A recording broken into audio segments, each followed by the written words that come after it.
artists apologize for the late goodbye. A little bit late. So my name is Maria Wake. For those of you who don't know me, I'm the Director of Community Engagement for the City of Boise. We're going to start this morning with remarks from Mayor McLean, followed by Council President Pro Tem Holly Woodings, Interim Police Chief Ron Weinecker, and Corporal Brian Holland, the IBOP Local 486 PIO. Then I'll come back up, facilitate a few question and answer, so be thinking about what follow-up questions that you might have. We don't have a ton of time for those, but we'd like to have the opportunity to do this.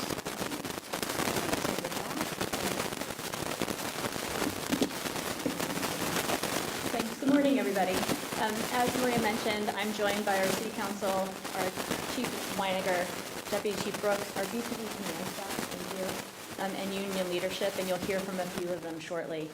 As you know, our community last week was rocked by news that a retired Boise police officer had held and actively advanced racist, dehumanizing propaganda while serving as a sworn officer in the department. Now, I don't believe that those ideals are pervasive in our department, but the community must know, and we must know, what does exist and what's happening in the department. Because we owe it to our officers and the people of Boise to look at this. Our officers serve this community tirelessly, and we're eager to learn whether Matt Bringelson's ideology led to any discriminatory impact on our community members or within our police department in the various roles that he had. I made it clear last week that we would identify an independent investigator with deep experience in these kinds of investigations and the resources necessary to conduct the investigation as quickly and as transparently as possible. I have selected Michael Bromwich and his team at Steptoe & Johnson. This is a firm known for government investigations and enforcement. Michael is a former Inspector General of the Department of Justice. He was DOJ's principal oversight official responsible for investigating systemic issues and public corruption within DOJ and its law enforcement agencies. And most recently, he led an investigation into the Baltimore Police Department. I'll ask City Council to approve a contract next week, and the investigation will begin immediately thereafter. Michael and his team will investigate whether Matt Bringelson's stated racist beliefs impacted his policing during his employment, his on-duty interactions with the community, other officers or BPD staff, and whether any city resources were used to create or distribute racist materials or content. And as I said last week, as have the folks with me here today, we need to know whether racist ideology has tainted policing, hiring and promotions, internal investigations, and community interactions in any way. Because it's one thing to hold a set of beliefs. I mean that.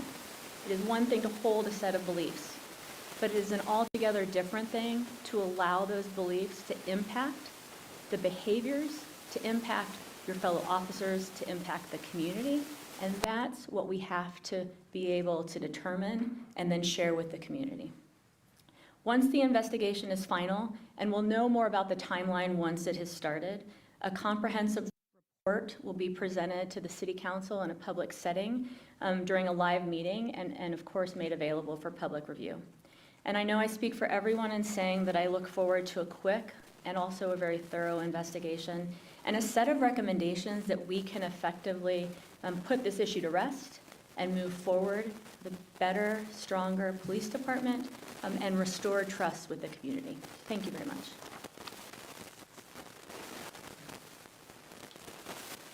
Hi, everyone. I'm Holly Woodings, President Pro Tem of Boise City Council and also the Public Safety Liaison for City Council. And speaking on behalf of City Council, we look forward to the opportunity to approve this contract next week and begin the work of determining whether or not Bringelson is unique in his stated racist views and whether that led to actions that negatively impacted the department and our community.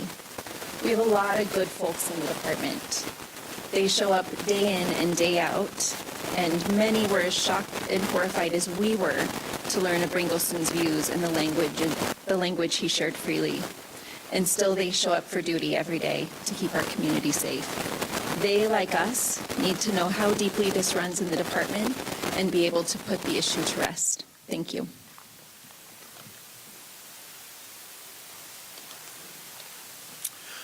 Good morning. It's good to be with you this morning, though these have not been easy days. They've been some tough days.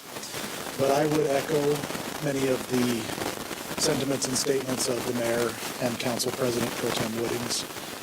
There is no room in the Boise Police Department for those who allow racist or white supremacist views to negatively impact policing in our community. We stand ready to support the investigation by fully providing the investigator and his team with access to the documents, data, and interviews necessary to be thorough. We support the idea of an independent investigation, as we too want to get to the bottom of these questions that many have. In the meantime, I personally assure you that our police officers and staff continue to work every day and every night to serve our residents and keep our community safe. We will, in fact, come out of this stronger, and we welcome an expedient resolution to this matter. Thank you.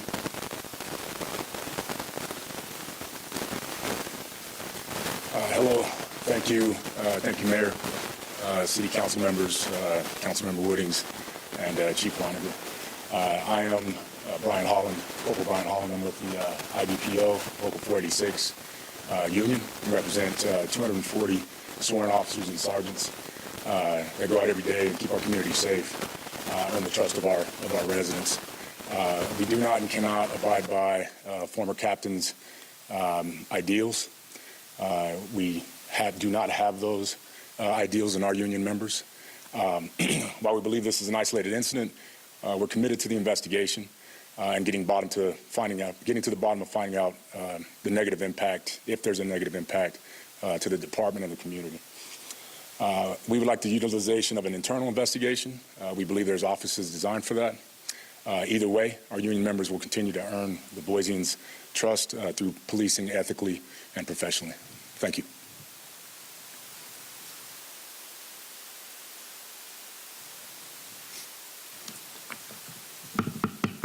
All right, now for the fun part.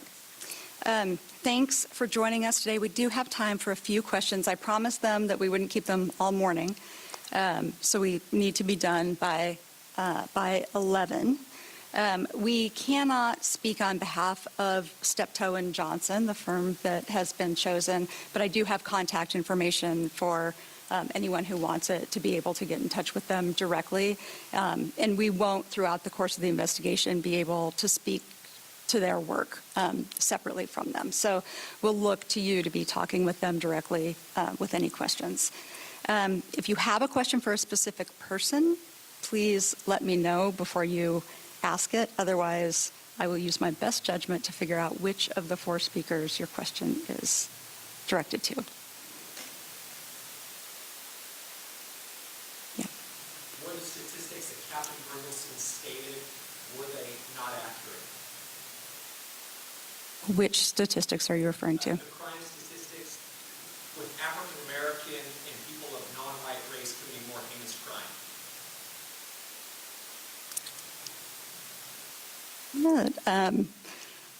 That's a great question that I do not know the answer to. Chief?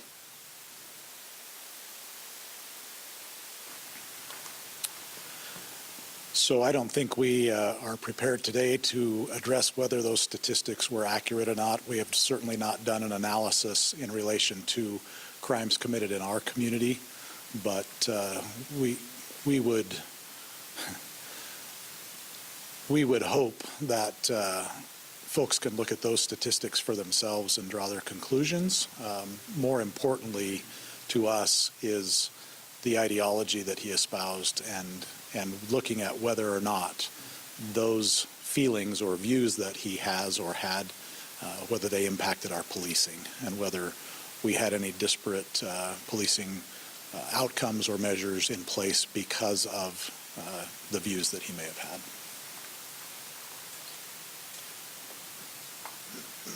Ian? Brindleson was one of a number of officers who complained about the comments of his former chief. Who evaluated anything like that. Mayor?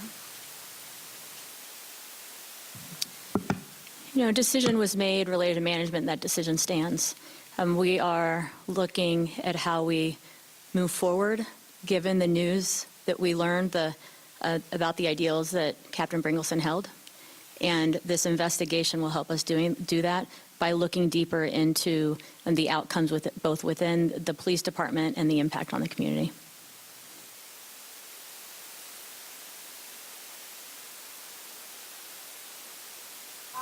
Has there been any implication or anything in the time that you worked with Mr. Bringleson at Harvard these years? Like, have there been any comments you made about people of color that he might have been surprised? Yes, I'm happy to answer that question. The answer is no. I did not ever, in my experience and my time around Captain Bringleson when he was an officer throughout the time that he served in the department, I never heard a comment or witnessed any action personally that would lead me to believe that he held those views.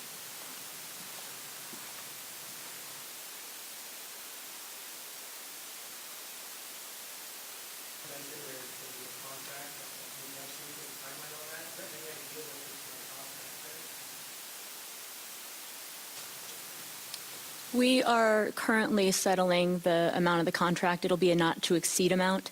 And we've announced now who we're working with, have talked with council, and on Friday, by Friday when the council agenda is released, that contract and the amount will be in there.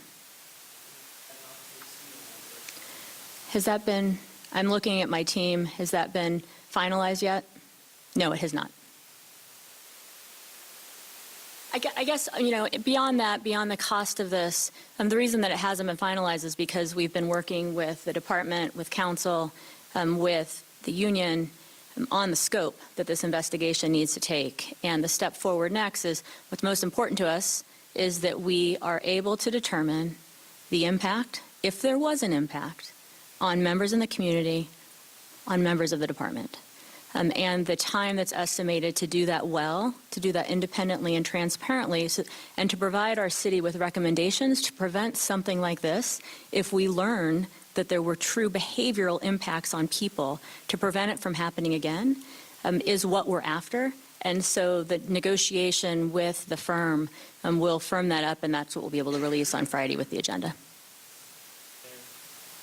Why an outside investigation and not an internal investigation or an investigation by the Office of Police Accounting? Sure. As we looked at the tenure that this officer had in the department, the different positions that he held, the potential impact that we wanted to answer from an independent perspective of whether or not there was impact that could be linked to ideals, we need to look at oversight.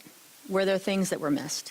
We need to look at policies, procedures, hiring practices, all those different pieces within the department. And so we believe that it would be best for the community to trust the investigation. It would be most helpful for us as a city as we think about and learn from this the steps that we ought to take internal to the department to prevent this from happening again if there was impact. That the best way to do that would to have eyes on this completely independently from the city, that has no pre-existing someone and a team that has no relationship with the city, that has experience in doing this, to be able to then assure us that either it had no impact, or to provide for the community the steps that we ought to take as a city to prevent the impact from happening again. Sure. Isn't the Office of Police Accountability, isn't that the purpose of that office? The purpose of that office is to review cases, audit, and typically take complaints from the public.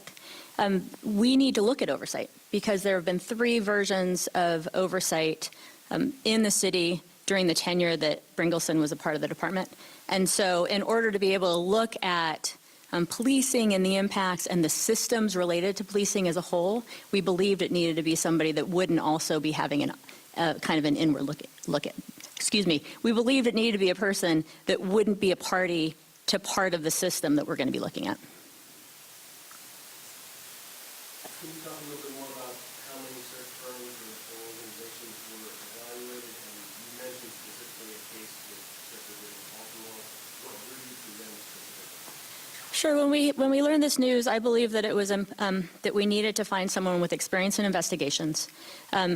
Given the length of time that Captain Bringleson was a part of the department and the views espoused on both video as an officer and then written, I looked to experienced firms in investigations in police, and also believed it was important to find somebody that had ties over time to civil rights work, and his experience with the Department of Justice was important to me as well. And how many firms were evaluated? I have received recommendations of several, and had a first conversation with this firm and decided that this was the direction that we would take.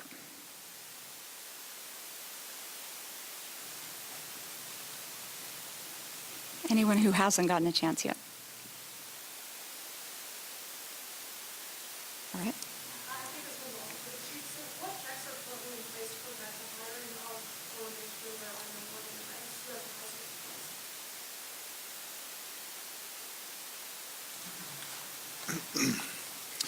So our hiring practices include, but are not limited to, there's a lot of things that go into hiring a police officer. But we look at all kinds of things, including asking for a personal history statement so that they can answer a whole bunch of questions about their personal history and their life experience. We then utilize a background investigator to look into the background, and this is not just a cursory check, not just a check to see if they've been arrested before. This is a very in-depth process where we contact former tenant, landlord folks in that relationship, neighbors, friends, family members, co-workers. All of those things are examined in the background process, and we ask questions about their ideologies and their work ethic and a whole bunch of different things in that process. We also have them undergo a psychological evaluation with a mental health professional who's experienced in dealing with these things and does this as a practice for pre-hire type investigations or interviews.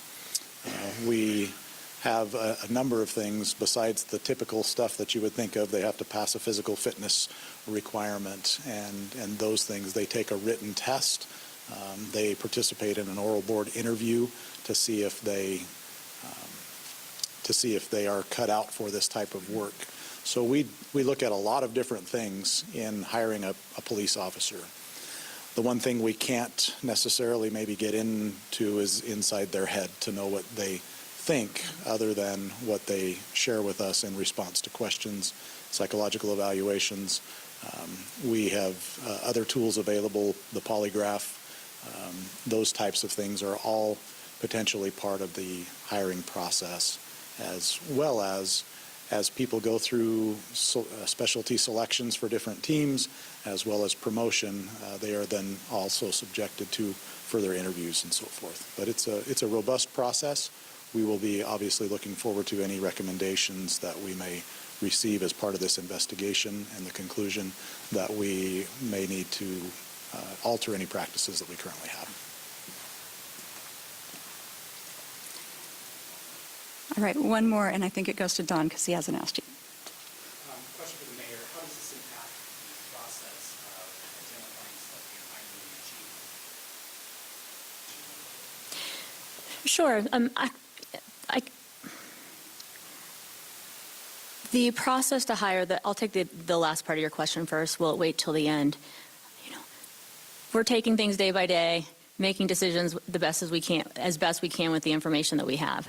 Right now, we know that we need to move into the direction of this investigation, and it's my expectation that this investigation, with the report that comes at the end and the recommendations it makes to the department, to the city, will help guide us in hiring a chief moving forward. I don't think I can speak to union negotiations because we're in the middle of union negotiations, but sorry about that.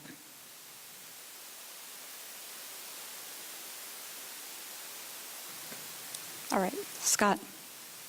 Corporal Holland, what's the sense among the rank and file that the this is an isolated incident and whether investigation and words of the mayor paint too broad of a brush of the department and is creating a sense of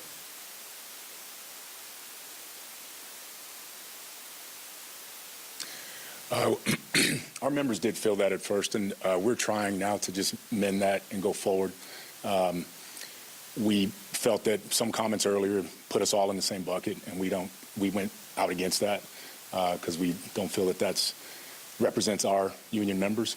But since then, we've tried to, we're working together to make sure that we're moving forward in unity in regards to this. It's the only way we can do it. We have to still get up and go work and deal with the public every single day. Happy to do that. But certain things can make it difficult to do. Statements made or insinuations and things like that. So that's why we're here putting a face to the union to know that our members, 240 strong, are out there working every day to keep the trust that we have earned in the community. So it does impact our members, but since then there's been great communication, and we're trying to stay on that line.